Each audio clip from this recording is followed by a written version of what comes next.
O parang Dax, 2025, hindi rin tayo nagkulang ng mga kontrobersya, di ba? Yan, dito rin nag-away-away rin yung mga fans dahil dito. Kagulo din. Gawa tayo na pre, ano yung mga top na controversies ng season na to, pre? Dito nagsilabasan yung mga memes eh. Oo, totoo. Kaya mahalaga rin sa F1 yung may kontrobersya kasi dahil dito ang dami nagsusulputan na memes.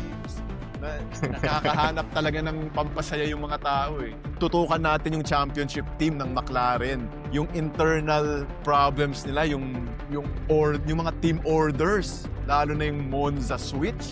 Yes, Sikat na sikat na Monza switch. Ano ba nangyari doon, paring Dax? Ang hindi ko maintindihan is bakit sasabihin ng McLaren sa radio ni Piastri na remember the Hungarian Grand Prix ba yun?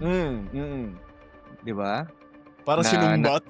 Parang sinumbat sa kanya yung switch na ginawa ni Lando para sa kanya. Parang ibang season na to, tsaka iba yung context. I'm fighting for my own championship here. Totoo, sinumbat eh. Parang, naalala mo dati nung pinagbigyan ka namin? Siyempre kung ikaw yung nasa leader ng championship, parang ba't ko gagawin yun? Ba't ako nag-gaslight dito? Nag-gaslight si baby boy. Yun talaga yun eh. Kaya ang asama ng loob ng mga F1 fans, lalo na yung mga Oscar fans eh. Parang feeling nila talaga na naapi ang kanilang baby boy. Yan, big moment yun. Big moment.